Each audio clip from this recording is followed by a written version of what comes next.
Voilà, cette fois-ci c'est bon. Amis chers téléspectateurs, bonsoir. Bienvenue sur votre chaîne panafricaine AK TV Radio. Ce soir, nous recevons une haute personnalité du Gabon, Monsieur Edimo Okenvele. Ce soir, je ne vais pas présenter cette émission seul. Je serai accompagné avec mon confrère depuis le Togo, Monsieur Césaire Mangamana. Donc, je vais demander tout de suite de se présenter. Monsieur Césaire, vous avez la parole. Bonsoir, Papi Dep. Merci. Bonsoir également à toute l'assistance, tous ceux qui nous suivent, les millions de web téléspectateurs qui sont donc scotchés pour cette émission. Je suis Césaire Désert Mangamana. Je suis le président du groupe de communication Arcane Communication qui dirige également Soumatela TV en capitale togolaise.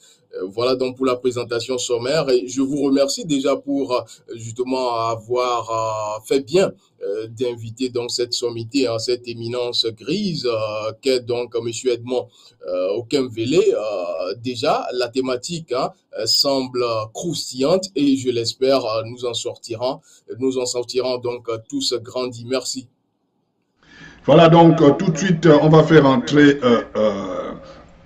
Monsieur le Président, comme ça il va se présenter avant d'aller sur notre générique. Monsieur le Président, bonsoir et bienvenue déjà d'accepter notre invitation pour répondre aux téléspectateurs africains. Et parce que vous êtes un ancien, on va beaucoup apprendre aujourd'hui. Vous avez l'antenne, Monsieur le Président. Bon, d'abord, merci. Je voulais, moi je ne suis pas technicien, vous dire, le fait qu'on ait changé d'heure, est-ce qu'on n'a pas changé le lien? On ne doit pas redonner le lien aux téléspectateurs qui nous suivent. Ben, le lien a été changé, donc on doit renvoyer le nouveau lien, mais ceux-là qui sont connectés ou abonnés, directement ça change. Ils peuvent suivre l'émission. Mais on va renvoyer les nouveaux liens. Vous renvoyez ça à ceux qui suivent, comme ça on va repartir. Okay. Allez-y, monsieur le professeur, je suis en train de le faire, pouvez-vous présenter, merci. Comme la tradition le veut, la tradition africaine de tous les pays, je suis donc africain, je suis gabonais, je suis de la province du Wollentem, je suis né à Oyem, je suis du groupe linguistique Eka-Enfant et de tribu Nkodje. Mon nom, c'est Edmond Okenvele Nkoko. Alors, je suis de formation ingénieur. J'ai fait mes études primaires à Oyem, à Kamesatu, Keminzik. Après les secondaires, je l'ai fait au lycée national Léon Bade de Libreville, où j'ai eu un bac C et j'ai fait des études scientifiques. 4 années à l'université Omar Bongo Ondimba, qui s'appelait à l'époque Université nationale du Gabon. Et la 5e année, pour avoir le diplôme d'ingénieur, je l'ai passé à l'INSA de Toulouse. Après l'INSA, je rentre en 1978 dans la société minière de Logoué, qu'on appelle Comilog, où je suis resté pendant 4 ans. Après, je suis allé en 82 pour travailler à la Société d'énergie et d'eau du Gabon, la SEG. Ensuite, quand arrive la conférence nationale, après la conférence nationale, j'ai été élu président du Conseil économique et social du Gabon. Et aujourd'hui, j'ai pris ma retraite et j'ai créé une petite PME d'élevage. J'élève les porcs dans la zone dans la province du Moyen-Ogooué au Gabon. Et je crois que c'est ce que je fais maintenant. J'ai été pris par un virus qui est l'écriture, la recherche. Et depuis pratiquement 7 ans, le jour de ma retraite, j'ai commencé à rechercher les causes pour lesquelles tout ce que nous faisons dans mon pays, le Gabon, tout ce qu'on a bien construit, quelque temps après, se détériore, que ça soit dans le domaine de l'éducation, dans le domaine de l'économie, dans le domaine de l'économie, je dis dans le domaine judiciaire, ainsi de suite. Tout ce on fait, j'ai constaté qu'on recule, on avance de 5 pas, on recule de 6 ou de 3. Donc, je voulais savoir pourquoi ce mal développement dans nos pays francophones. Je crois que voilà, je me suis présenté. Voilà, merci. Pour implanter les décors, je vais faire entrer ici Monsieur Césaire qui va commencer par la première question. Monsieur Césaire, vous avez la parole. Merci, Papi Dep. Justement, c'est un honneur, un privilège de pouvoir donc ouvrir, j'aime à le dire, hein, le bal de cette discussion. Déjà, en ce qui concerne donc la thématique, comme je le disais, elle semble croustillante, de l'urgence d'une nouvelle république plus démocratique pour la France et les pays francophones d'Afrique. Déjà, hein, j'ai envie, pour baliser le terrain de la discussion, que notre éminence grise, j'ai envie de le dire ainsi, puisse nous donner son regard ou justement l'analyse qu'il fait du concept de la démocratie aujourd'hui. On le sait, pratiquement mal comprise, on va donc le dire, hein, cette démocratie, puisque quand on règle, on jette un regard transversal, on comprend donc que la démocratie dans l'Afrique, chacun ou chaque pays a donc sa démocratie. Quel est son regard? Comment justement peut-il concevoir la démocratie, Monsieur Edmond Okembele? Bon, la démocratie, je dirais simplement, d'après mes recherches, c'est un système politique qui régit, qui organise une société, un groupe de personnes sur un terrain déterminé, une région, un territoire, et où ces personnes-là se sont mis ensemble et ont défini des règles de fonctionnement de la société entre les gens, entre les dirigeants et les citoyens, et entre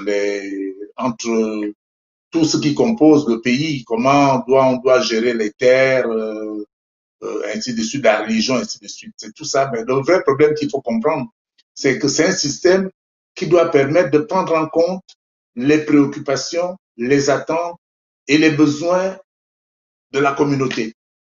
C'est-à-dire que personne ne soit oublié. Donc, c'est un système politique. Et d'ailleurs, ce que je dis d'abord, c'est que les gens ont l'impression que la démocratie nous vient d'Europe et d'Occident. Je crois que la démocratie, comme le dit comme le dit le cher voilà, elle est bien née en Afrique.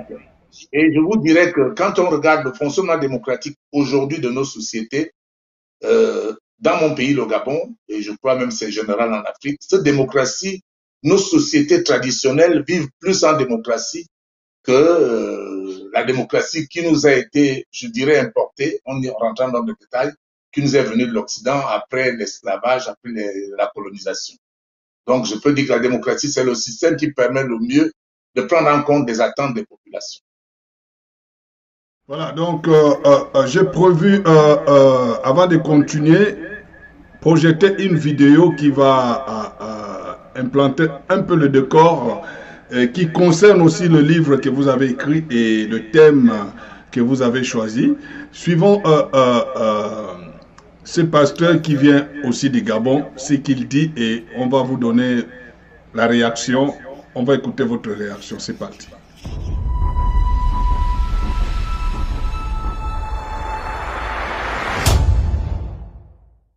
Lorsqu'il est demandé aux chrétiens de prier pour la nation, c'est juste rappeler une instruction ou une recommandation de Dieu qui dit dans 1 Timothée au chapitre 2, versets 1 à 2, que prier pour les autorités et les personnes élevées en dignité afin de mener une vie paisible. Mener une vie paisible, c'est qu'il y ait la paix dans la cité, qu'il y ait la paix dans le pays. Donc nous devons prier pour les autorités, même si à un moment donné nous nous rendons compte que ils ne suivent pas ou bien que les dirigeants vont de dérive en dérive. Mais nous devons toujours prier. Nous constatons effectivement que plus nous prions, plus le gouvernement va de dérive en dérive, prend les décisions à l'emporte-pièce. Parfois, on a l'impression que les décisions gouvernementales sont prises dans un taxibus avec un parlement qui se réunit dans les bus de Sogatra. Les décisions sont prises à l'emporte-pièce. C'est l'impression qu'on a et c'est ce qu'on peut constater. Voyez-vous, cette histoire de copiles qui arnaquent les gens à longueur de journée. Maintenant, le test passe de 20 000 à 50 000, de 5 000 à 20 000. Ce sont des recettes. Hein? On ne sait pas quel budget a prévu ça. Est-ce que c'est prévu dans le budget 2022? Il faut que le Parlement se saisisse de ça. Même si le Parlement aussi est devenu une chambre d'enregistrement, à travers toutes les lois qu'on connaît, que le Parlement prend ces derniers temps, mais qui sont vraiment des lois qui n'honorent ni Dieu, ni le peuple. Et nous devons prier sans cesse, parce que Dieu dit également dans 1 Thessaloniciens 5, 17, dit « Priez sans cesse ». Nous devons continuer à prier parce que la dérive gouvernementale est tellement forte que si nous ne prions pas, c'est le chaos. Le Parlement doit interpeller le gouvernement à ce sujet-là. Hein? Faites même semblant d'interpeller le gouvernement puisqu'on sait que vous êtes une chambre d'enregistrement. Mais interpellez le gouvernement. Faites au moins plaisir au peuple qui vous a envoyé à l'Assemblée, au Parlement. Et nous ne serons pas étonnés demain que après Spiderman, ministre de la Santé, avec toutes ces mesures qui n'honorent pas la nation, on ne sera pas étonné demain qu'au ministère de l'Éducation nationale aussi, le ministre de l'Éducation nationale, M. Tom Sawyer, se lève aussi un bon matin pour dire que les frais des examens et concours sont à la hausse. On ne sera pas étonné demain au ministère de l'Agriculture où Roméo et Juliette font le beau temps pour dire que voilà les certificats. Voilà donc, monsieur le président, vous venez de suivre l'un de vos confrères qui parle librement. Votre réaction en chaud selon ce que dit monsieur le prophète. Mais je crois qu'il rejoint exactement la définition que je viens de faire. Quand vous voyez ce qu'il dit il y a un déphasage important entre les décisions des dirigeants et les attentes ou les aspirations du peuple. Là, on peut dire que nous sommes dans un niveau de démocratie très bas. Parce que comme on l'a dit, comme je vais vous le dire tout à l'heure, il n'y a pas un endroit vraiment où la démocratie est nulle, au niveau zéro. Non. Dans chaque pays, surtout dans une république, il y a toujours la démocratie. Mais maintenant, c'est comme les tremblements de terre. Il y a ceux qui sont au niveau 0,5, d'autres au niveau 1, au niveau 3. Les tremblements de terre vont jusqu'au niveau 8. Donc, le niveau le plus bas, on constatera que c'est là où les gens vivent le moins bien. Donc, c'est le cas des républiques, surtout francophones d'Afrique. Je ne vous parle pas de dictature où là, il n'y a pas du tout c'est le niveau zéro de la démocratie. Donc, ça veut dire qu'il y a une déficit démocratique. Voilà, donc, monsieur Mangamana, si vous avez une deuxième question pour entamer, continuer le débat, parce qu'il y a beaucoup d'autres qui entendent pour poser des questions. J'ai envie de commencer par là où il a chuté, déficit démocratique, mais que peuvent être donc les causes, selon lui, Edmond Okemvele, que peuvent être les causes de ce déficit démocratique dans les pays africains? Le constat est dressé, il est clair.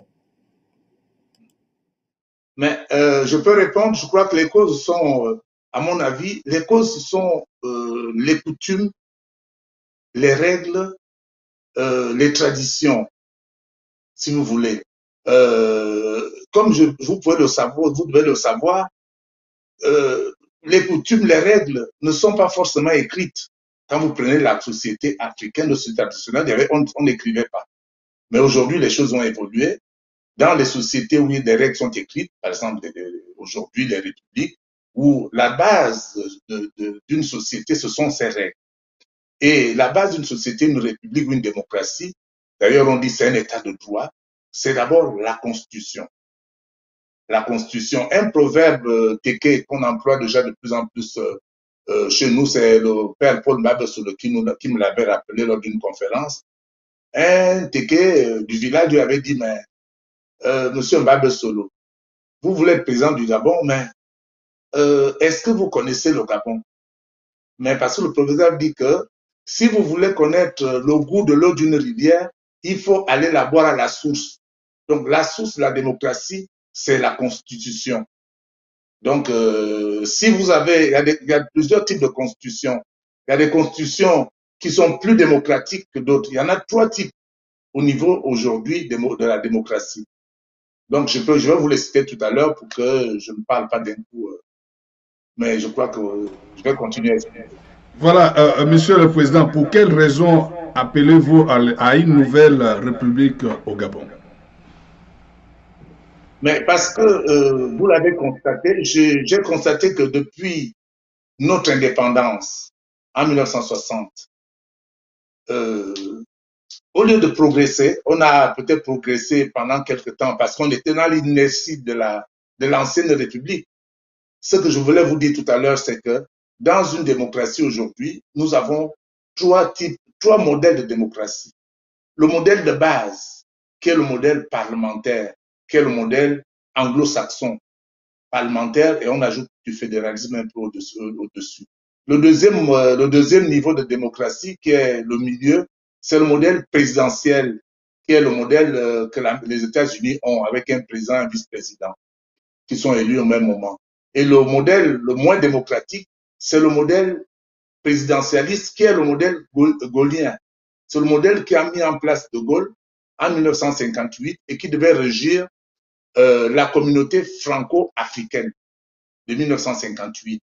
C'est le moins démocratique, c'est un modèle gaulliste où tous les pouvoirs sont concentrés dans les mains et dans la tête d'une seule personne qui est le président de la République. Parce que De Gaulle l'a fait pour lui-même. Et les gens doivent savoir pourquoi il l'a fait, parce que la France était tellement par terre qu'il a voulu la redresser. Et comme il était militaire, il n'a fait que ça toute sa vie de 18 ans jusqu'à la guerre de 45. Donc, il a mis des règles de jeu qui sont des règles militaires. Donc, qui sont autoritaires et dictatoriales. Donc, ce sont ces règles gaullistes, si vous voulez, qui nous ont été transmis en 60, c'est-à-dire 2 ans après, quand on a pris les indépendances. Et c'est à partir de là que les choses ont commencé. Dans mon pays, le Gabon, vous avez tout à commencer déjà en 59 avec ce qu'on peut appeler des coups d'État. Les coups d'État constitutionnels, les coups d'État militaires, et ainsi de suite. Donc, ces coups d'État viennent du fait que la population ne se reconnaissait plus avec la façon de vivre des gens. C'est-à-dire qu'il y avait un peu plus de dictature.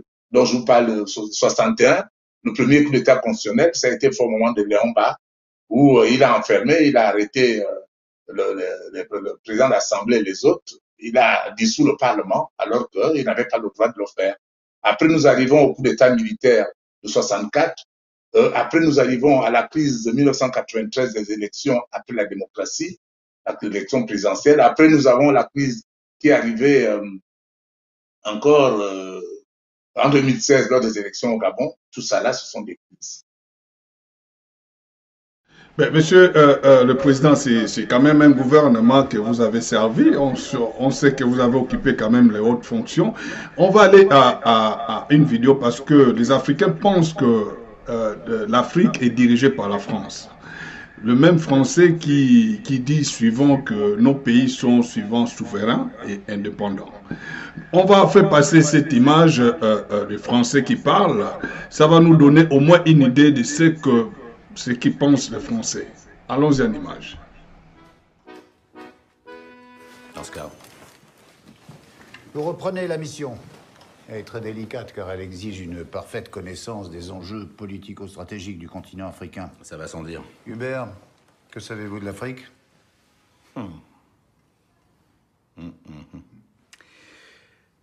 Oh. Les Africains sont joyeux, sympathiques, rigolards. Ils dansent bien. Il faut cependant nuancer ce constat. Ils ne sont pas très soigneux ni très responsables. Il faut toujours être derrière eux. Il y a pas mal de microbes. Très bonne analyse, Hubert. Oui. Et les femmes ont tendance à ne pas mettre de sous-vêtements quand elles préparent le manger. Les relations qui unissent la France et l'Afrique sont très précieuses. Oui. D'abord, ce sont nos amis. Ce sont nos frères, quasiment. Et ensuite, nous exploitons là-bas les mines de diamants, les puits de pétrole, le gaz, l'uranium. Oui, oui. Oui, puis c'est un peu la France. Oubliez ça, Hubert. Oubliez le temps béni des colonies. Ils sont indépendants maintenant.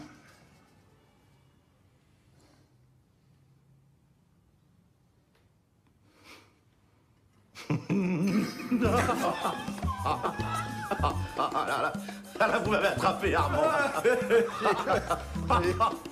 Suivez-moi, je vous emmène en salle de crise. Indépendant. Je l'ai pas vu venir. Très bon. Voilà, donc c'est simple, hein, donc il n'y a rien à dire. Un mot là-dessus, monsieur le Président. Mais d'abord, je trouve cette vidéo insultante. Voilà des gens qui, dans leur fauteuil à Paris, parlent de l'Afrique et des Africains. Il faut vraiment leur dire clairement que l'Afrique, le Gabon n'est pas né, les Gabonais ne sont pas nés à l'indépendance. Non.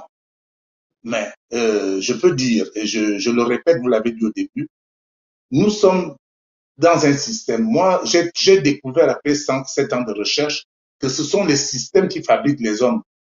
Et d'ailleurs, je crois que Jean-Jacques Rousseau, qui est français comme eux, avait dit que tous les gens naissent bons, naissent bien, mais c'est la société qui la corrompt.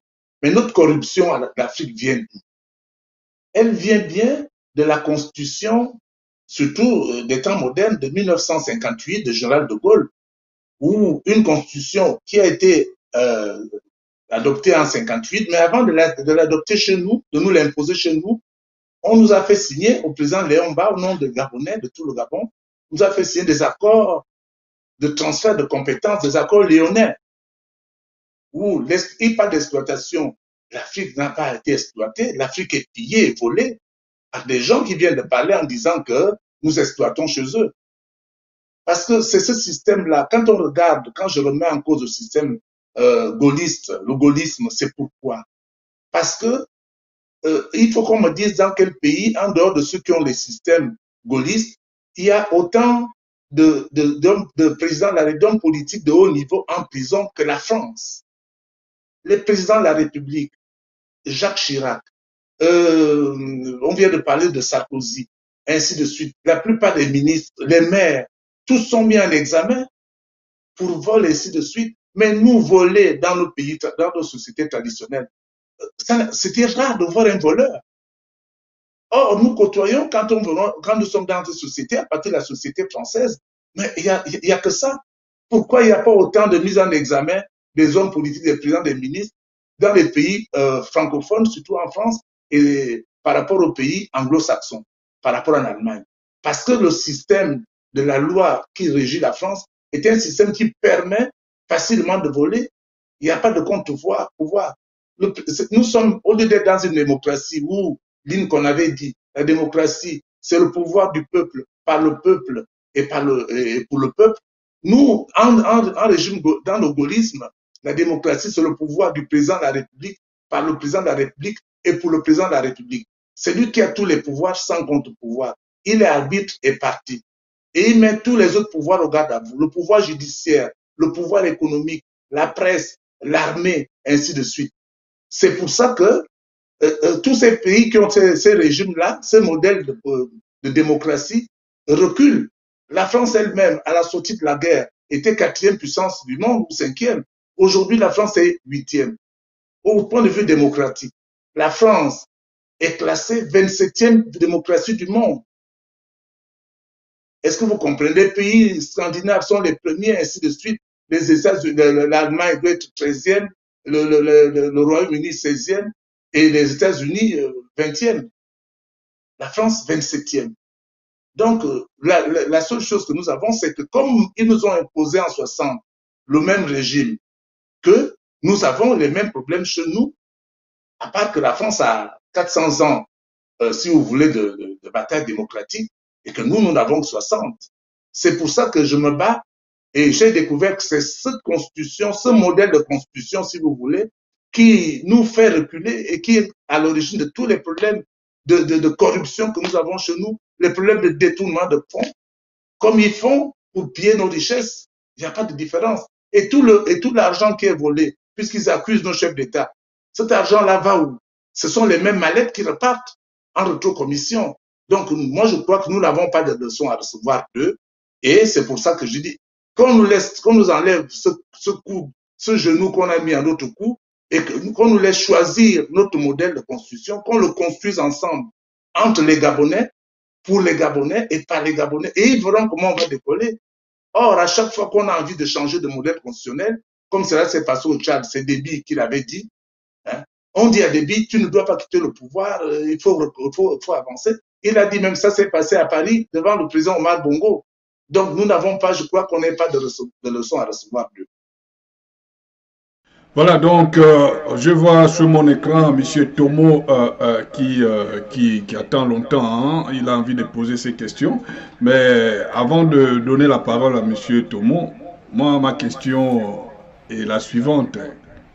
Qu'est-ce qu'on doit faire pour que le pouvoir revienne aux Africains ou comment faire pour que nos constitutions puissent être modifiées ou voire changer de la constitution qui a été imposée depuis les années 60.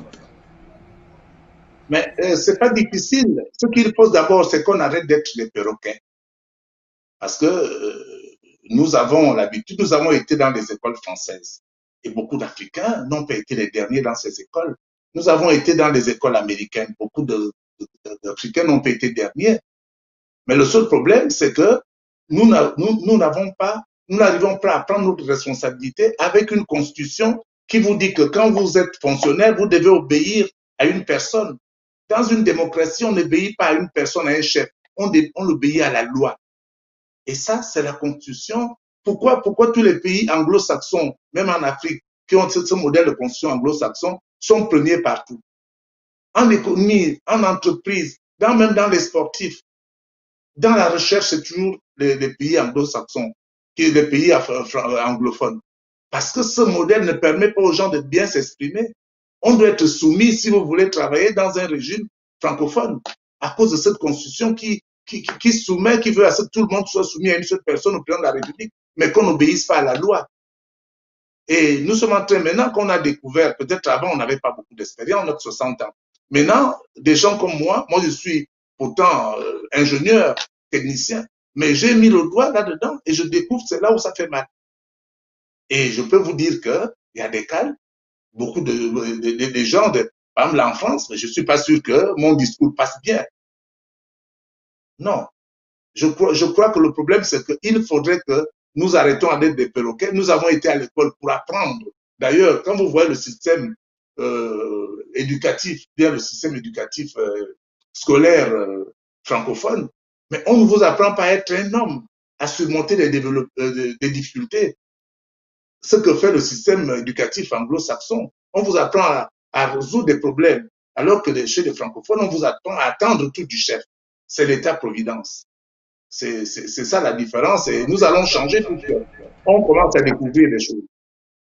Voilà, donc on va donner la parole à M. Tomo avant de revenir chez mon confrère depuis au Togo à Lomé. M. Tomo, vous avez la parole. Je vous donne 2 questions à poser à M. le Président. Bonsoir à tous. Monsieur le Président, bonsoir. Déjà, merci d'être l'invité de AKTV Radio, qui est une chaîne panafricaine. Nous remercions déjà.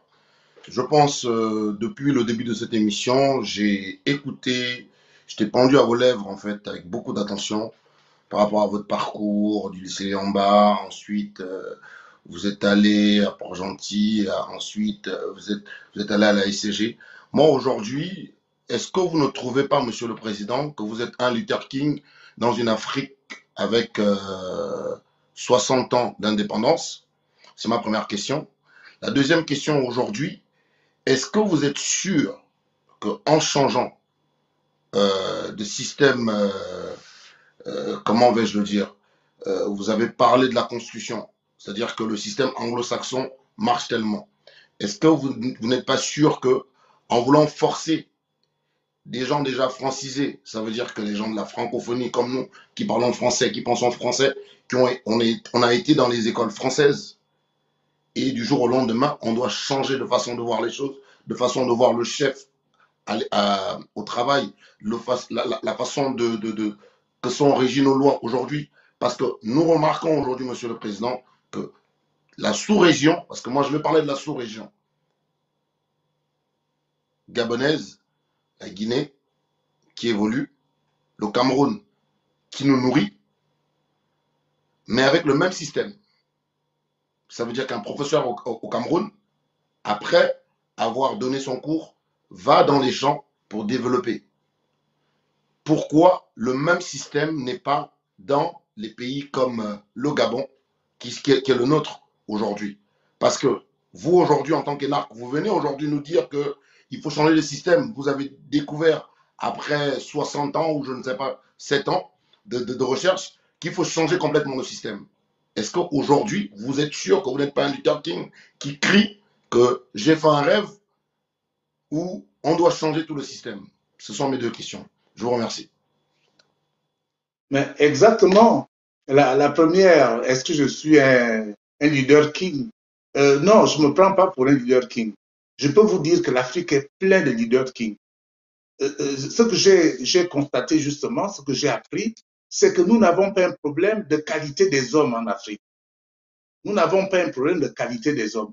Et d'ailleurs, quand vous comparez la qualité des gens dans les pays, je ne suis pas sûr que les Camerounais sont de meilleure qualité que nous.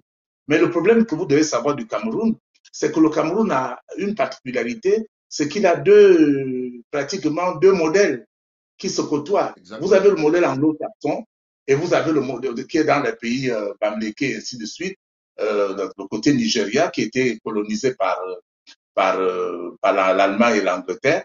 Et vous avez le modèle francophone.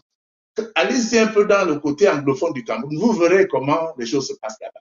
D'ailleurs, ils sont restés beaucoup plus dans leur tradition, ce qui n'a pas été fait dans la zone francophone où le modèle justement présidentialiste gaulliste a deux handicaps. Le premier, c'est qu'il va contre nos valeurs traditionnelles qui sont résilientes. Essayez de dire à un Gabonais qui vient à Paris, de laisser 2 ou 3 ans sans manger le manioc, il va vous dire, ramenez-moi quand même un bâton de manioc, parce que la tradition est résiliente. Deuxième handicap pour le modèle gaulliste, c'est quoi? C'est que ce modèle va à contre-courant même des valeurs de progrès démocratique qui sont universellement reconnues. Par exemple, la collégialité. Dans les pays anglo-saxons, on prend les décisions en groupe.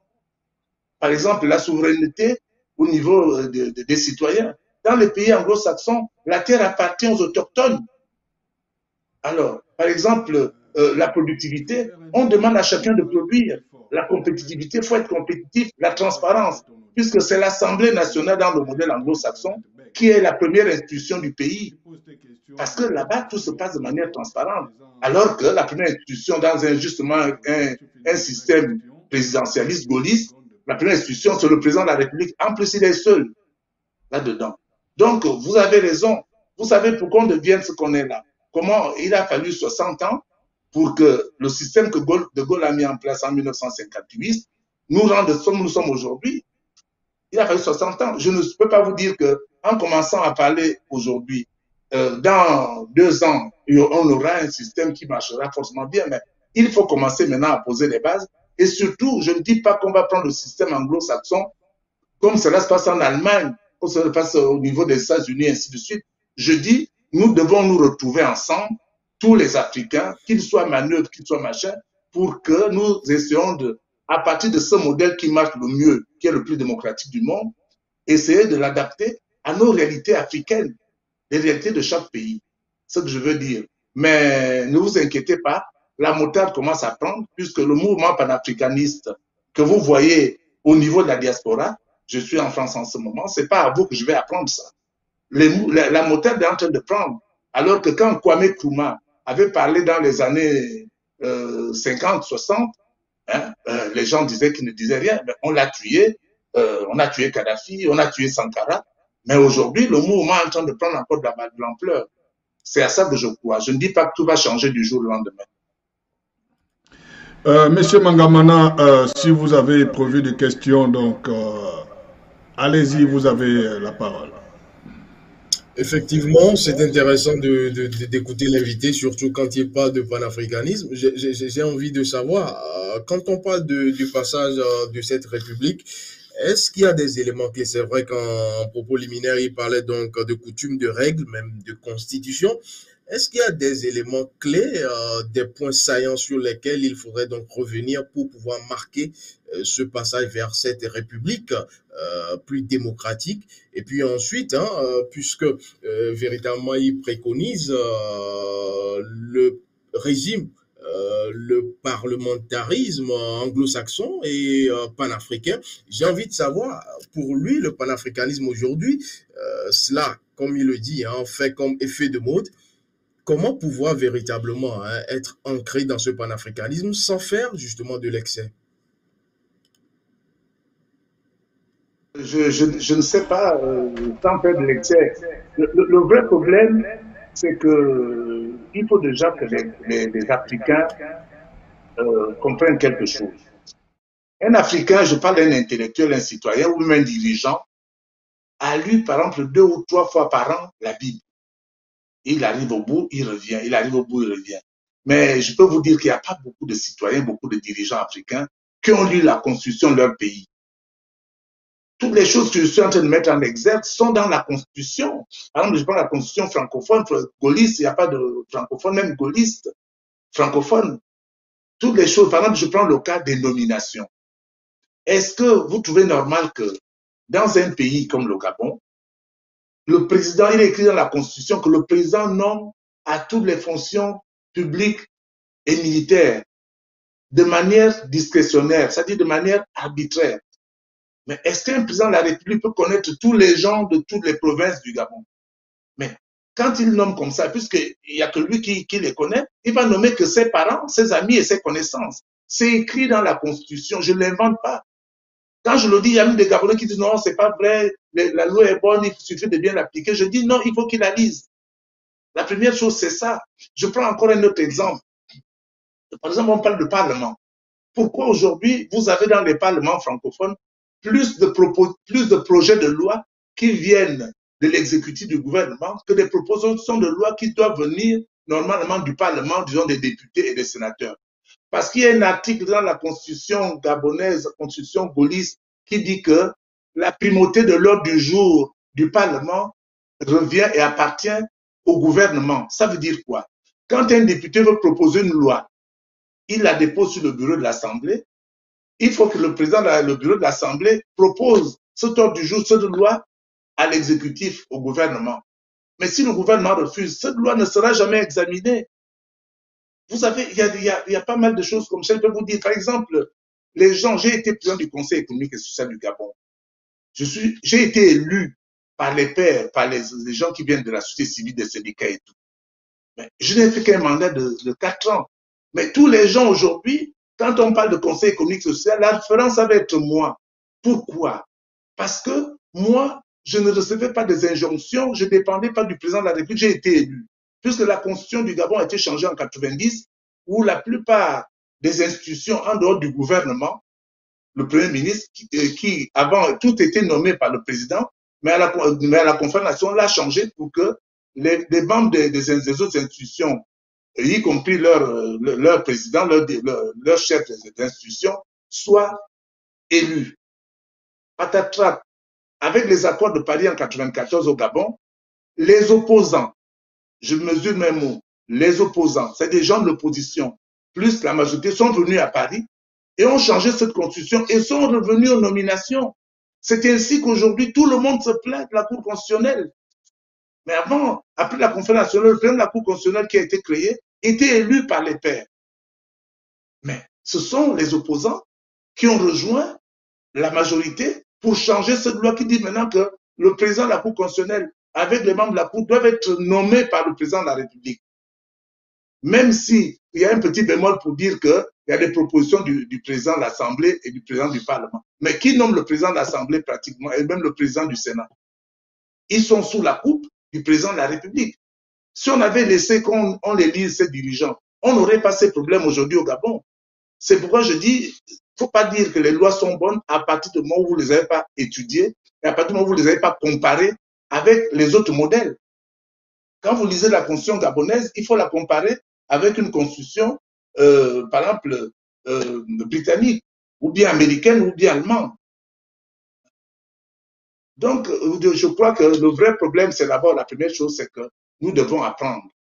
Et c'est ce que j'essaie d'attirer l'attention des gens sur la Constitution, parce que tout le monde est convaincu que ce sont les chefs qui sont mauvais, c'est le président de la République gabonaise qui est mauvais, ainsi de suite. Mais le gaullisme, c'est ce qui nous dirige depuis 60. Il n'y a pas eu de léombaïsme. Léon n'a pas un régime, on dit le régime de Bongo. Il n'y a pas eu de bongoïsme, ça n'existe pas. Il n'y a pas eu d'alliisme pour dire que c'est Ali qui... Tout ce qui se passe, c'est écrit dans la Constitution. Moi-même, j'ai démissionné de la communion. Pourquoi? Parce que le président de la République, Omar Bongo, avait nommé des gens qui n'étaient que de sa province. Donc, ce que je vous dis, c'est qu'il faudrait que les gens comprennent que le pouvoir aujourd'hui ne vient plus de Dieu. Hein, Mbina, le prophète, parlait tout à l'heure. Quand il y a eu la loi sur l'homosexualité au Gabon, mais tous les prêtres sont opposés. Mais ce sont les 10%, les 18% des Gabonais qui ont dit les députés, qui sont majoritairement du PDG à l'Assemblée nationale, qui ont voté la loi pour l'homosexualité, alors que les prêtres, même les imams, même les traditionnels se sont opposés. Donc le pouvoir n'est plus dans les mains de Dieu dans le pays. Le pouvoir est dans les mains du président de la République et des députés. Voilà, donc ici, je tiens à rappeler, on a une seule femme, Madame Marlène, depuis la France, qui a tenu à participer à cette émission, malgré, j'espère qu'elle est bien en forme, parce qu'elle a souffert un peu de la maladie de tous les jours, la grippe. J'espère qu'elle va bien. Elle a tenu de poser quelques questions. Elle est juriste. Donc, une femme qui maîtrise un peu la loi. Et je vais passer la parole à Marlène tout de suite de poser la question à Monsieur le Président. Marlène, bonsoir déjà. Présentez-vous et puis vous avez la parole. Bonsoir. Eh bien, j'espère que tout le monde va bien. Nous, ici, on t'écoute, mais sinon, on te donne la parole seul. Déjà, tu as dit bonsoir à Monsieur le Président. Monsieur le Président pouvait répondre avant que je fasse revenir Marlène. Mais répondre à quelle question? Posez-moi les questions. Allez-y, Marlène. Bonsoir. Alors, écoutez, c'est un honneur de pouvoir participer à cette émission. Je suis Marlène Fabienne Essola et Fontam. Alors, ce livre, il me faut le finir. Dommage que je n'ai pas encore eu le temps de le finir, mais j'ai quand même lu quelques parties. Ok, s'il faut parler du sujet. Bon, même si vous avez essayé de répondre déjà à ces petites questions, enfin à ces questions des compatriotes, quelle est la nécessité, encore une fois, je vais demander de changer de régime si déjà nous n'avons pas éprouvé, que ce soit en France, que ce soit au Gabon, le régime actuel. Quelle est la nécessité? Parce que c'est bien beau de... J'entends, j'essaye de comprendre ce que vous nous dites. Ce besoin de développer quelque chose qui nous soit propre, d'essayer de trouver des solutions qui nous correspondent le mieux, qui viennent de nous, qui portent notre empreinte, qui portent notre nom, à nous aussi, qui serait peut-être un système ou un régime politique dont pourront aussi éventuellement se servir d'autres personnes demain, d'autres nations demain, la France, d'autres pays, comme nous sommes bien évidemment inspirés, ou du moins avons hérité des leurs. Mais ma question est du point de vue de la pertinence de tout ceci. Si déjà nous avons une grande difficulté à mettre en pratique ne serait-ce que ce qui est. J'ai bien aimé que vous précisiez que c'est important de faire les recherches parce que ce sont les recherches qui nous permettent de savoir de quoi est-ce que l'on parle. Peut-être, vous avez raison de dire que c'est peut-être le régime qui ne nous sied pas. Mais pour la petite histoire de ce qui est de la France, eh bien, tout ce à quoi nous sommes en train de passer aujourd'hui a été fait en France. Ils ont eu nos manières de fonctionner, ils ont eu nos manières de concevoir la société, Ils ont eu nos manières de penser l'organisation sociétale. Ça a conduit à tout ça. À quoi ça a conduit? Quand même, l'histoire de la République en France, c'est quand même une longue histoire. Ce n'est pas une histoire d'aujourd'hui. C'est de 1792. Elle a un peu existé 12 ans. Après, on est venu au régime, je crois, soit empirique, soit... enfin, ça fait 12 ans. Ça a échoué, c'est revenu, ça fait 4 ans, ça a encore échoué, ça fait à peu près 70 ans. Et après les 70 ans, aujourd'hui, c'est la Cinquième République, on va le dire, qui est là aujourd'hui. Toutes les questions que vous soulevez dans ce livre, enfin, moi je pense qu'elles sont fondamentales, c'est important de se les poser. Mais est-ce que la solution réside dans le changement du régime? À mon avis, non. Je ne pense pas. Ce que je voudrais savoir, déjà pour ce qui est du Gabon, parce que je vous ai écouté tout à l'heure, vous disiez que les pouvoirs sont concentrés dans les mains du président, selon la Constitution, et que c'est pour cela qu'il y a ineffectivité, du moins, du rôle des parlementaires, parce que la priorité de l'ordre du jour reviendrait au gouvernement. Combien de projets de loi, de propositions ont déjà été faites concrètement et qui n'ont pas été portées du simple fait d'une question de priorité au Gabon? Est-ce que le problème au Gabon, déjà, c'est une question de texte? Parce que quand on dit que le pouvoir parlementaire gabonais ne peut pas véritablement avoir un impact parce qu'ils n'ont pas l'opportunité de porter des lois. Donc, on retombe complètement dans ce qui est du textuel. Mais les textes, nous les avons au Gabon. Ce ne sont pas les textes qui posent problème. C'est l'applicabilité, à mon avis, qui pose problème. Alors, comment est-ce que l'on fait déjà pour changer de régime si on n'a pas éprouvé le précédent? Est-ce que vous êtes sûr qu'aujourd'hui, en l'état actuel des choses, nous avons déjà éprouvé le premier régime, le régime qui est là, certes français, gaulois, mais est-ce que nous l'avons éprouvé? Ok, j'ai compris, j'ai compris. Comme le temps compte, je crois qu'on n'a qu'une heure. Alors, moi, j'ai envie de dire, ça tombe bien parce que Funtam, c'est la première fois que je la vois, je l'ai souvent vue dans les réseaux sociaux. Et en plus, elle est du groupe linguistique Fan comme moi. Et Funtam, vous devez savoir qu'il y a un proverbe Fan qui dit que Yeba Womosa, Osabo Toka Yui. Je vais traduire ça en français. C'est en Fan que ça tombe bien. Est-ce que nous devons continuer à allonger le piège, c'est-à-dire la barrière du piège, alors que cette barrière de piège n'arrête pas, ne tue pas les gibiers? Je crois que c'est en français. Toi, tu entends bien le fan, tu dois savoir. Mais ça fait depuis 60 ans que nous constatons que depuis 60 ans, la France elle-même recule. C'est pas moi qui l'ai constaté, vous le constatez, vous vivez en France par rapport aux autres. On peut passer à la 4e puissance, on est là vers la 8e. Ça fait 60 ans que depuis 60, la France recule en démocratie. Elle était parmi les 5 premières démocraties du monde et maintenant 27e. Et j'ai envie de dire que si ce régime était bon, qui a mis en place ce régime? C'est bien le général de Gaulle, c'est le gaullisme. Le général de Gaulle lui-même a été déjà battu 2 fois où les Français même lui ont dit que ce régime n'est pas bon. La première fois, c'est en 1946, quand on sort de la guerre et qui veut mettre ce régime autoritaire. Il a été battu par référendum en 1946. C'est comme ça qu'il a quitté le poste de chef de gouvernement en 1946 après la guerre.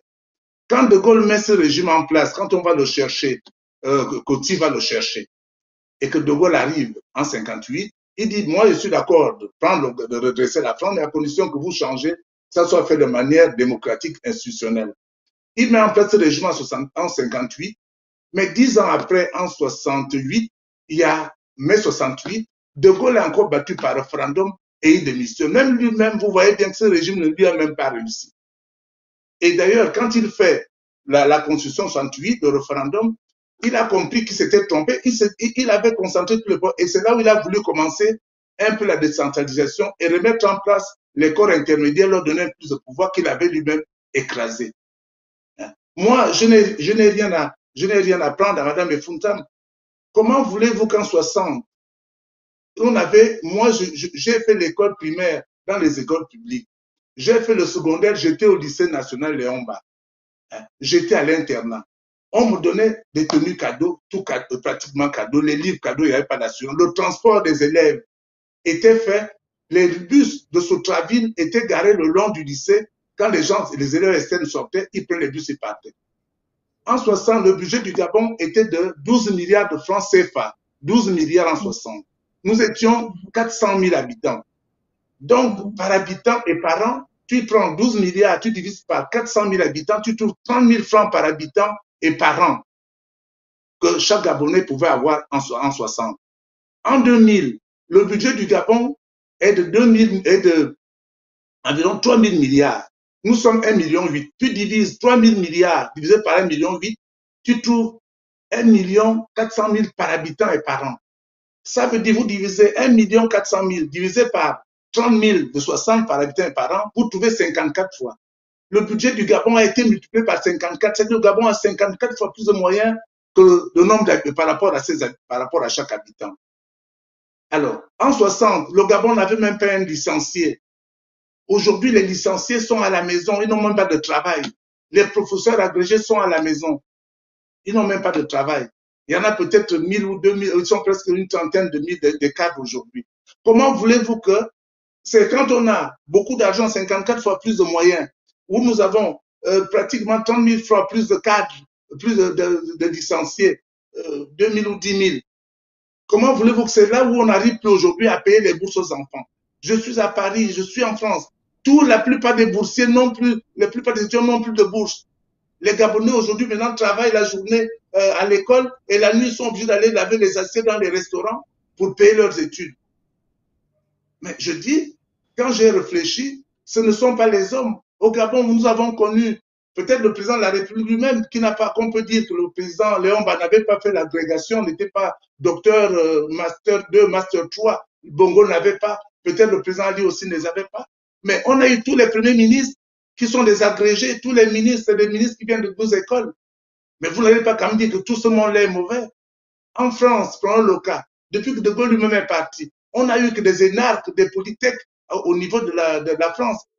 J'ai écrit dans le livre que vous avez que quel que soit celui que vous mettez, demain, peut-être c'est Pécresse ou le Pen qui va venir, ça n'ira pas mieux. Macron, quand il a remplacé Hollande, il a cru qu'il allait faire mieux qu'Hollande. Rien du tout. Parce que le système ne permet pas, tu ne peux pas conduire une seule personne, fût-elle président de la République ou le bon Dieu de la République, ne peut pas donner une vie meilleure, améliorer les conditions de vie. Il faut que tous les citoyens travaillent pour participer au développement, pour participer à la démocratie. C'est ce que j'ai découvert.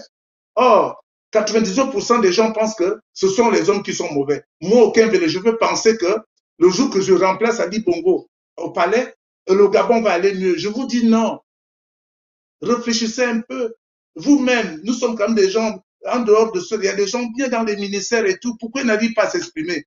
Parce que pour s'exprimer, il faut d'abord que le président te donne l'ordre. Et si tu n'es pas d'accord avec lui, il t'enlève le lendemain matin. Le casting dont on parle. Hein? On nomme des gens, j'ai vu au Gabon, on a nommé des ménagères ou bien des machins ministres. Ces gens-là sont morts parce que dans un pays anglo-saxon, quand le président de la République, bien le chef de l'exécutif, le Premier ministre, propose quelqu'un à poste de ministre, il faut que le Parlement dise oui. Voilà les comptes pouvoirs. Or, il n'y en a pas dans ce pays-là. Donc, je dis, bon, ceux qui trouvent que ce sont les hommes qui sont mauvais, d'ailleurs, ils trouvent toujours que ce sont les autres qui sont mauvais, et lui-même est bon parce qu'il est agrégé, et ainsi de suite. Je dis, essayez de réfléchir. Essayez de réfléchir. Vous-même, vous voyez comment ça marche. Comment se fait-il qu'en France, il n'y a que des polytechniciens qui sont présidents? Mais la France, à chaque fois, ça ne va pas. C'est tout. J'ai fait un conseil, j'ai fait des recherches. Et comme je dis aux gens, moi, je ne vous apporte pas les solutions politiques politiciennes. Ou quelqu'un le matin se lève avec un micro et dit je peux être président de la République. Non. Je vous appelle de la science. C'est tout. Voilà, donc en voyant cette émission, une émission ne suffit pas pour poser toutes les questions que nous avons prévues.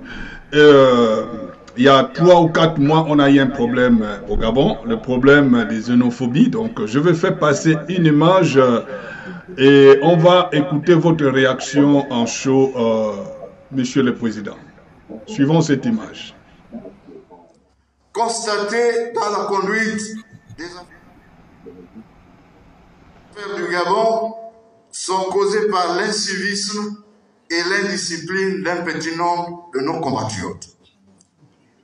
Je tiens à dire ici, je l'affirme et je le répète, le Gabon est bloqué par l'imposture d'Mpaouin et le tribalisme qui constitue...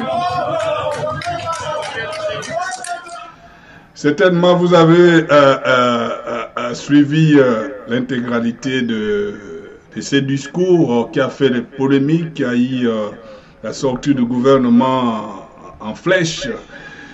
Votre réaction en chaud? Ma réaction à chaud, c'est que c'est un des défauts du régime ou bien de la constitution gaulliste.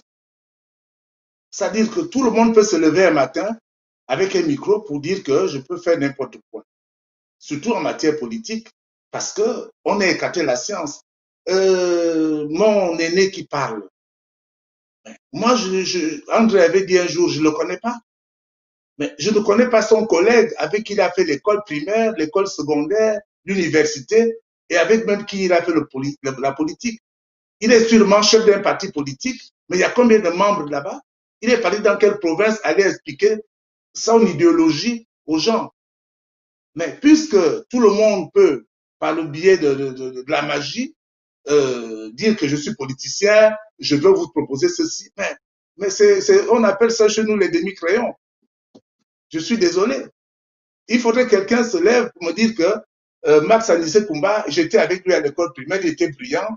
Il y a des gens brillants dans les ethnies. Je vous cite le cas d'un de mes aînés, Paul Malékou, qui était à l'école de Dom Tom ici, mais tout le monde reconnaît qu'il était brillant. Kassamapsi, on reconnaît qu'il était brillant. Nous avons des collègues. Aujourd'hui même, il y a des choses, j'ai l'habitude de le dire. Tout le monde pense que les gens qui viennent du Haut-Ogooué ne sont pas des intellectuels et tout. Mais allez voir Oyubi, il battait tous les gars, tous les jeunes femmes en mathématiques. Qui peut dire que c'est qui Oyubi? Personne.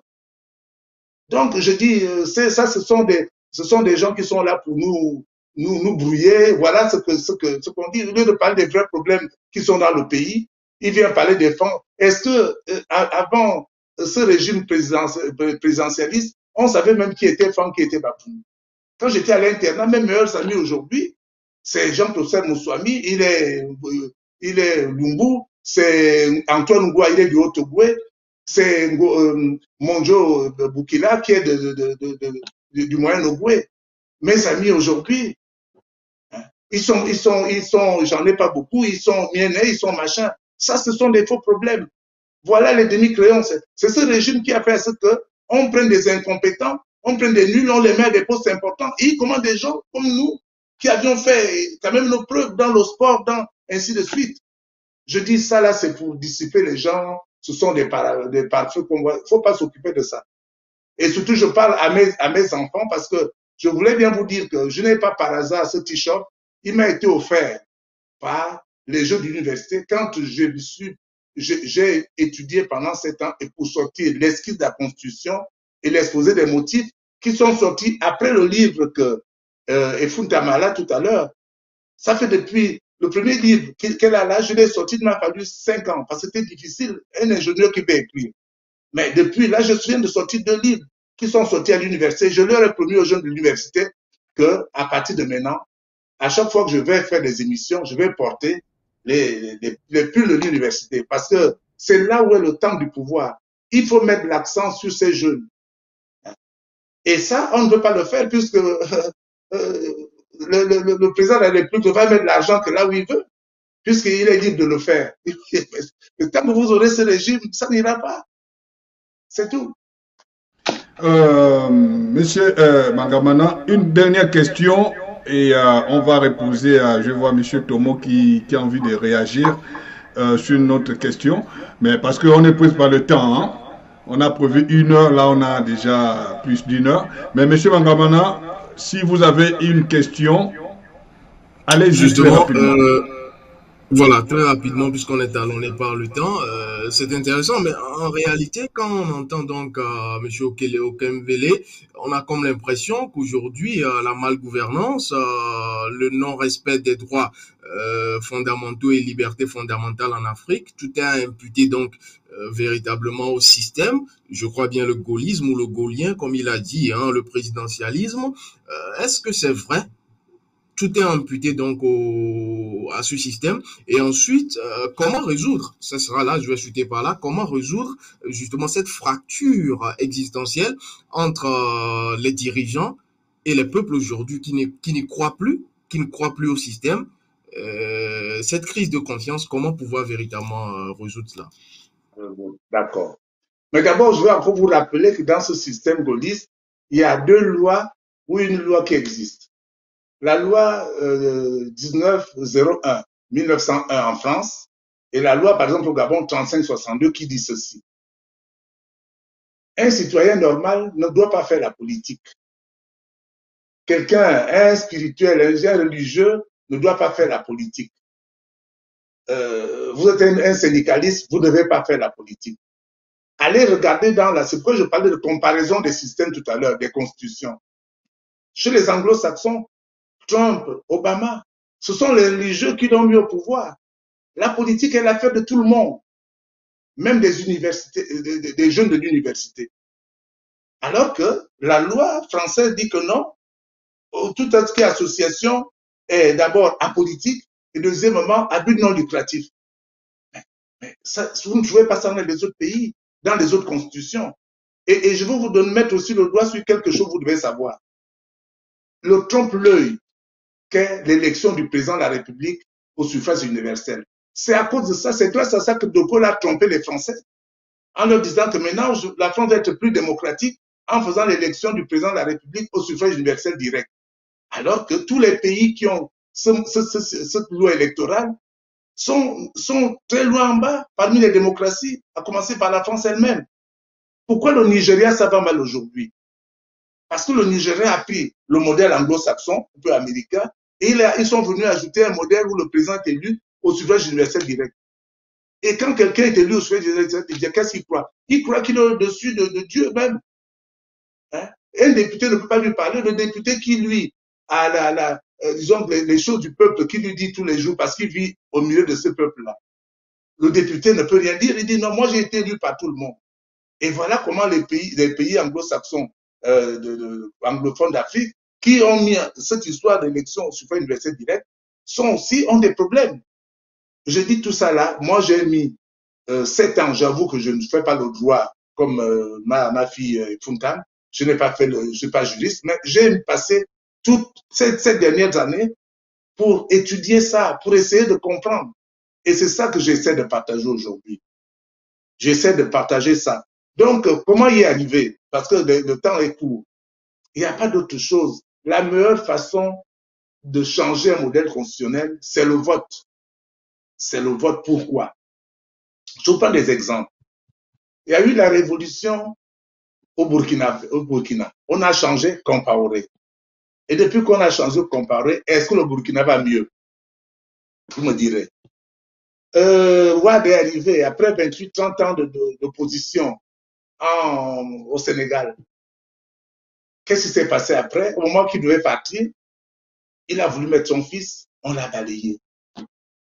Il y a eu la Guinée-Conakry. Hein? Quelqu'un comme Alpha Condé qui est resté à Paris, qui a été le président de la FAYAN, c'est-à-dire le mouvement africain qui luttait contre l'impérialisme, et ainsi de suite. Dès qu'il a été président, il est venu, il n'a pas changé la constitution, il est resté avec la même constitution.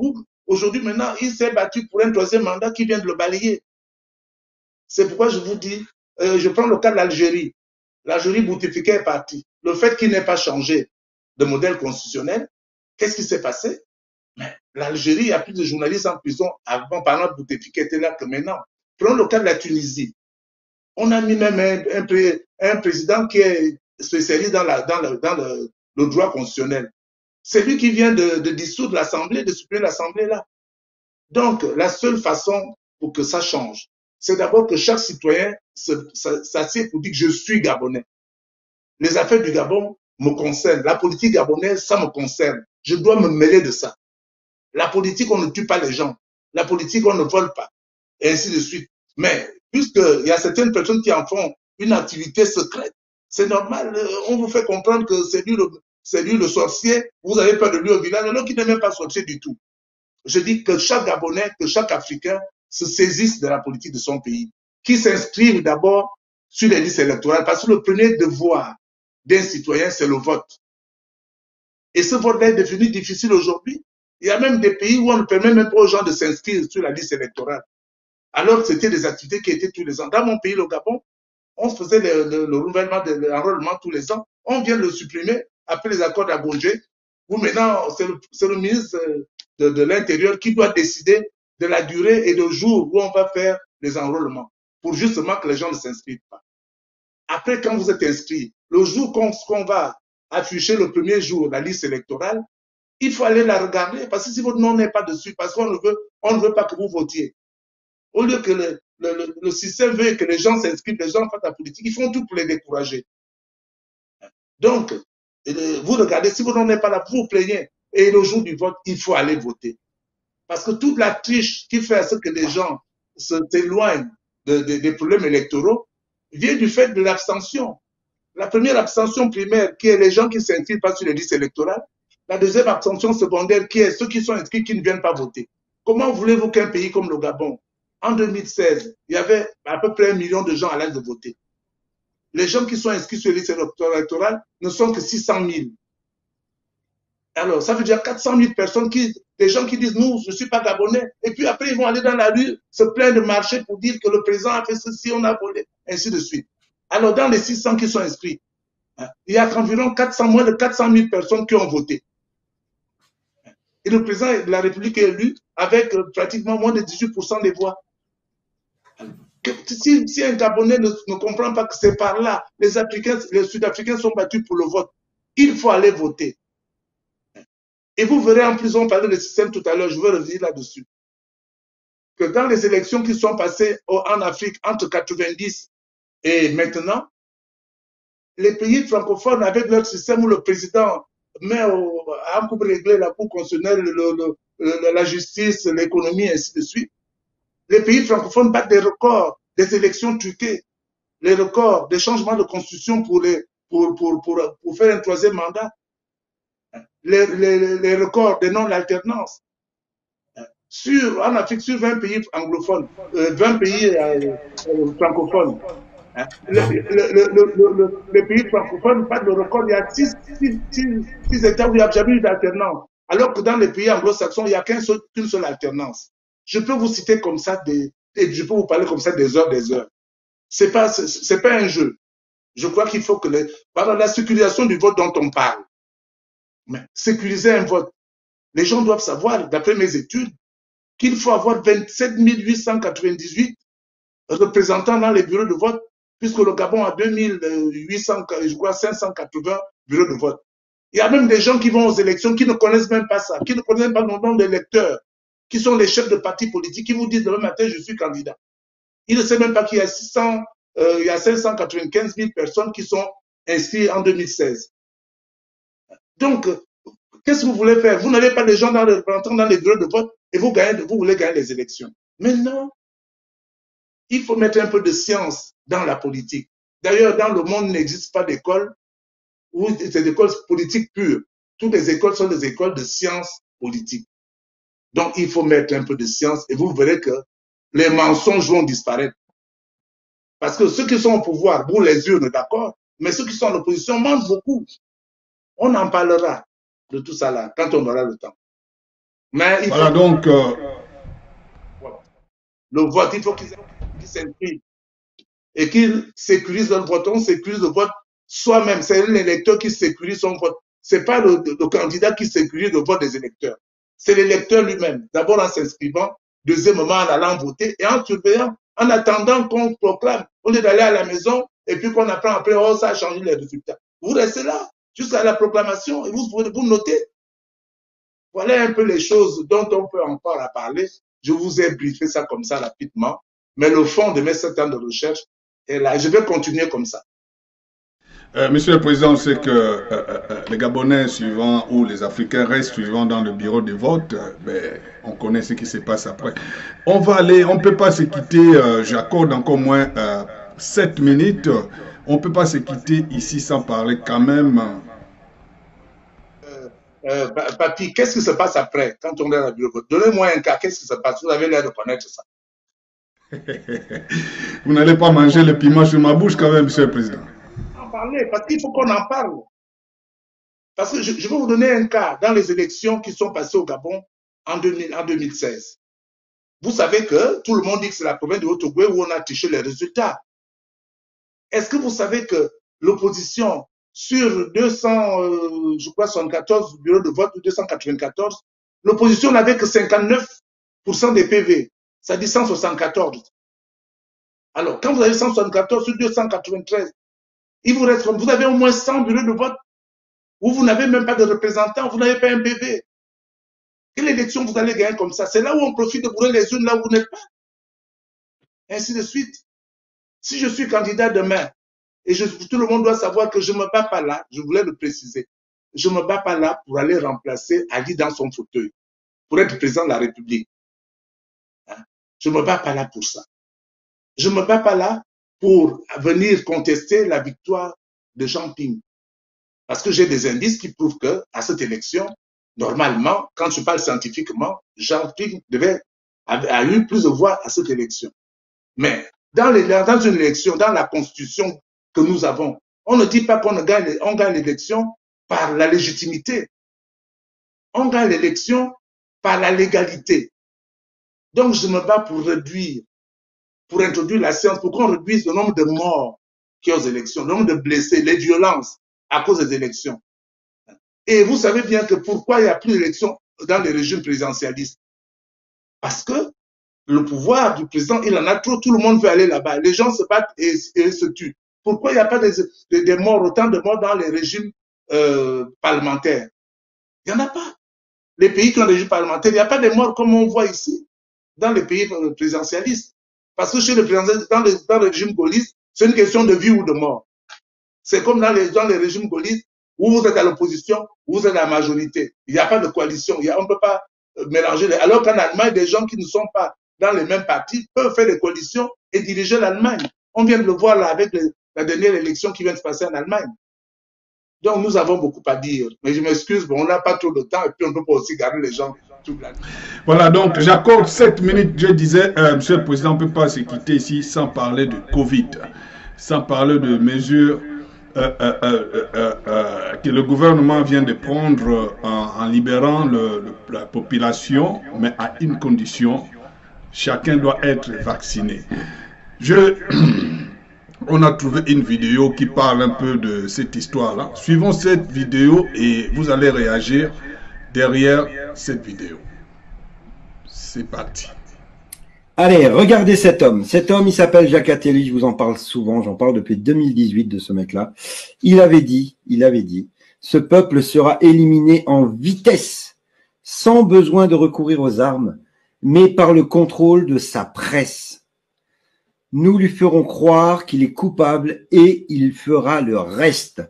Ça, c'est sorti de son livre de 1981 que vous retrouverez ici, recueil d'entretiens de Salomon avec diverses personnalités du monde scientifique. À l'avenir, il s'agira de trouver un moyen de réduire la population.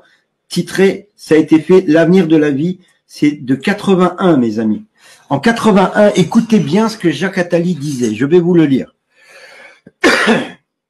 Nous commencerons par les vieux, car dès qu'il dépasse 60 à 65 ans, l'homme vit plus longtemps qu'il ne produit et il coûte cher à la société. C'est dingue. Ensuite, les faibles, puis les inutiles qui n'apportent rien à la société, car il y en aura de plus en plus, et surtout, enfin, les plus stupides. Une euthanasie ciblant ces groupes, l'euthanasie devra être un instrument essentiel de nos sociétés futures dans tous les cas de figure. On ne pourra bien sûr pas exécuter les gens ou faire des camps. Nous nous en débarrasserons en leur faisant croire que c'est pour leur bien. Vaccination ou pas? Bref. La population trop nombreuse et pour la plupart inutile, c'est quelque chose d'économiquement très coûteux. Sociétalement, il est également bien préférable que la machine humaine s'arrête brutalement plutôt qu'elle ne se détériore progressivement. Ça veut dire qu'il est mieux de vous assassiner et de vous euthanasier que de vous laisser dépérir parce que vous coûtez de l'argent. On ne pourra pas non plus passer des tests d'intelligence à des millions et des millions de gens, vous pensez bien. Nous trouverons quelque chose ou provoquerons une pandémie qui cible certaines personnes, une crise économique réelle ou pas, un virus qui touchera les vieux ou les gros, peu importe, les faibles y succomberont, les peureux et les stupides y croiront et demanderont un traitement. C'est clair ? Nous aurons pris soin d'avoir prévu le traitement, un traitement qui sera la solution. La sélection des idiots se fera ainsi toute seule. Ils iront d'eux-mêmes à l'abattoir, tiré du livre L'avenir de la vie, Jacques Attali, 1981, entretien avec Michel Salomon, collection Les visages de l'avenir, édition Seyer. Mes amis, on n'est pas là on n'est pas des complotistes, on est des disciples. Voilà, donc, monsieur le professeur, vous les écrivains, vous pouvez aussi nous dire si c'est vraiment vrai, parce que les réseaux sociaux, comme on dit, la communication, ça donne aussi de bonnes informations comme le fake news. Et il y a des mélo-mélo. Les Africains ont peur de se faire vacciner, surtout les Gabonais ont peur de se faire vacciner. Donc il faut la confiance, il faut communiquer, il faut dire qu'est-ce qu'on a mis dans ces produits, dans ces vaccins, pour savoir pourquoi ou comment ça va, quelles sont les conséquences, j'allais dire, ensuite. Vous avez la parole. Oui, d'abord, je suis désolé. Jacques Attali, il a été conseiller du président Mitterrand. Mais il n'y a même plus la gauche aujourd'hui, même dans les élections. Où étaient les livres ou les conseils de Jacques Attali? Il n'a pas pu conseiller Mitterrand pour que Mitterrand, la gauche ne perde pas le pouvoir. Il ne pouvait pas conseiller Hollande. Je dis qu'ils arrêtent. Nous sommes des Africains. Je crois que nos pertes de valeur, de nos racines, de nos coutumes, de nos traditions, tuent plus d'Africains que les médicaments. Aujourd'hui, on parle des vaccins. Mais si on voulait nous empoisonner, pourquoi on ne le ferait pas par la Nivaquine? Pourquoi on ne le ferait pas par le vaccin contre la variole? Je dis, il faudrait qu'on arrête à vouloir toujours être là, les gens qui écoutent. Jacques Attali lui-même, il n'est pas vacciné, mais il reste encore combien d'années à vivre? Il va vivre 200 ans. Justement, ce sont ces sentiments de peur qu'on nous met dans la tête. Parce qu'il faut qu'on ait peur. Et il y a même un proverbe que j'ai l'habitude de dire, que mon fils Olivier m'entend, qui dit souvent, quand je lui dis, mais nous avons même peur du bruit de l'éléphant, alors qu'il n'y a pas d'éléphant derrière. J'ai envie de dire, ce qu'Attali dit là, pour moi, c'est du bruit, il n'y a rien derrière, il n'y a pas à avoir peur. Que les gens qui veulent se vacciner se vaccinent, comme on s'est vacciné contre la tuberculose, comme on s'est vacciné contre la lèpre. Ceux qui ne veulent pas ne se vaccinent pas. Mais qu'on arrête d'écouter ces charlatans, qui sont là à nous semer la peur, pour qu'on ait peur d'eux. On a peur de quoi? Pendant la guerre, des deux guerres, on a été obligé de venir prendre des Africains en Afrique pour venir les aider. S'ils étaient si forts, ils auraient pu faire la guerre sans nous. Donc, j'ai pas grand chose à dire. Je dis à mes jeunes étudiants, à mes enfants, n'ayez pas peur. Faites ce que vous avez à faire. D'abord, retrouvez vos racines. Il faut repartir dans vos villages. Parce que tous les médicaments nous viennent, c'est tout ce qui a été pillé dans nos traditions par nos colonisateurs, des gens qui sont venus à l'esclavage. Avec quoi on nous soigne aujourd'hui? Alors que nous sommes dans ces produits aujourd'hui. Pourquoi on revient aujourd'hui à l'écologie? Pourquoi on revient? Parce que quoi? L'exploitation du monde, des richesses, a conduit à là où nous sommes aujourd'hui. Les degrés augmentent, la Terre augmente, je crois, par tous les 10 ans, je crois, d'1 degré. Ça vient d'où? Ça vient de l'industrialisation. Donc, leur société, vous verrez qu'ils vont revenir dans ce que nous étions avant. Et nous avons perdu nos valeurs. Regardez-moi, on parle des histoires de divorce chez nous. Avant, chez nous, une femme, quand il y avait son mari mourait, restait dans sa famille. Aujourd'hui, dès que le mari ou bien la femme est morte, le divorce est fini. Vous voyez vous-même avec le droit, je parle à Funtam tout à l'heure. Hein. Regardez combien de successions ont été liquidées dans les pays francophones, surtout en Afrique. Depuis qu'on a pris le code de Napoléon, le code, je sais pas, j'oublie le nom là, le code civil, je crois Napoléon et les autres. Aucune liquidation des successions. Alors qu'avant, il n'y avait pas de problème. On dit, ton mari mourait ou ta femme mourait, la femme restait dans la famille. Il n'y avait pas d'orphelins, il n'y avait pas toutes ces guerres de richesse aujourd'hui. Je crois qu'il faudrait qu'on apprenne, nous les Africains, à repartir vers nos sources, à repartir vers nos valeurs. Et vous allez voir que l'Afrique sera la grande puissance parce que, vous le savez mieux que moi, nous avons les plus grandes réserves. Nous avons la population qui va être la plus, surtout les jeunes. Il faudrait que nous, maintenant, avant de mourir, nous apprenions à ces jeunes pour avoir le courage d'affronter les choses. C'est pas parce que les gens ont touché une élection qu'on dit on ne va plus voter. Il faut affronter la vie. Et justement, le système anglo-saxon nous apprend ça mieux à l'école. Je vais vous raconter une chose avant de terminer. Guémondo Adrien, qui était de nos politiques, nos sages, de nos papas, a écrit un livre en 57 avec Pierre Lataste, qui vit encore, qui est en Vendée, où des gens étaient contre, il écrit que les gens étaient contre l'école que la colonisation nous a amenés, parce que cette école allait faire de nos enfants des esclaves. Et c'est ce que cette école a fait de nous aujourd'hui. Il écrivait ça en 57 avec, je vous cite un Français qui vit encore, qui a 99 ans. J'ai découvert ça dans mes recherches. Et pourtant, nos grands-parents, nos arrière-grands-parents, ils ont parlé à l'école.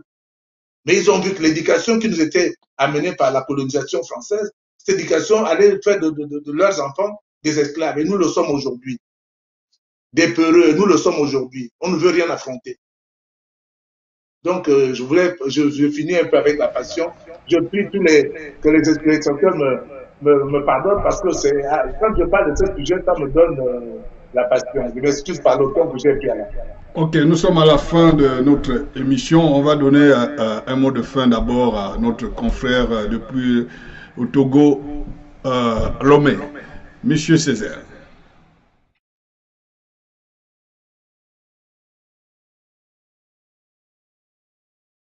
Mais on ne vous attend pas, hein. Essayez d'ouvrir le micro, monsieur Césaire. Okay. Oui, Papi Deb, c'est bon, tu me reçois?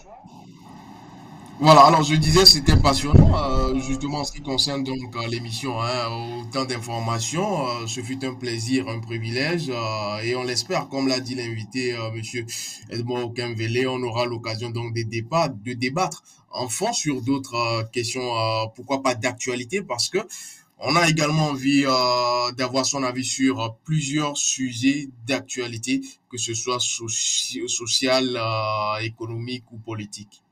Merci Papi Dep et merci à tous ceux qui ont réagi et qui nous ont suivis. Mais on va quand même donner la parole, je ne vais pas les laisser comme ça, à monsieur Tomo, s'il y a un dernier truc à dire, juste en 30 secondes. Hein. Ben merci déjà au président d'avoir répondu présent à cette émission. Merci. J'ai bien aimé la partie où il a dit allez-y dans vos villages parce que le modèle dont il nous parle là, c'est de Luther King en fait. Ça veut dire que c'est très très lointain. Aujourd'hui, on doit faire les choses qui concernent d'abord l'Afrique. Parce que quand on parle de modèle occidental, ça ramène encore à esclavager. C'est-à-dire que tous ces jeunes-là, aujourd'hui, qui sont perdus. Ça veut dire que, comme le disait Funtam tout à l'heure, Madame Funtam, changer de système comme ça là, c'est compliqué. Moi, je pense qu'aujourd'hui, les fondamentaux, c'est de repartir dans nos villages. Que chacun reparle sa langue. Monsieur le Président, vous le savez, vous-même, vous avez des enfants qui ne parlent pas franc couramment. Donc, il faut revoir ça. C'est des choses qu'il faut revoir. Merci. Mais comme le disait notre frère au Bénin, on aura l'occasion de discuter à nouveau avec vous dans les sujets qui enflamment l'actualité. Merci. Voilà, donc on va donner également la parole à Madame Marlène qui est encore là. Soyez un peu rapide, hein, donc je vous donne 30 secondes. Eh ben, dis donc. Bah, merci de m'avoir invité. Je suis honorée d'avoir fait la connaissance, bien qu'en virtuel, de Monsieur Edmond Kemvel encore. Alors, bah, écoutez, je suis restée un peu sur ma faim parce que j'aime le débat. Vous l'aimez aussi. Je vois votre passion et c'est bien, c'est ce qui nourrit. Même si nous ne partageons pas forcément les mêmes avis, mais j'admire de pouvoir poser ces questions-là et d'amener les gens à la réflexion, c'est important. Merci à AKTV, merci à tous et peut-être à très bientôt. Et je finirai le livre, je prendrai du temps pour le finir. Et je recommande, donc, achetez-le. Voilà, donc merci Marlène. C'est au président, hein, si ils doivent encore venir pour un débat. C'est à lui de nous dire, de nous dire. Voilà, donc ici très rapidement, Monsieur le Président, avant de vous donner un mot de fin. Voilà, c'est où une seconde. Voilà.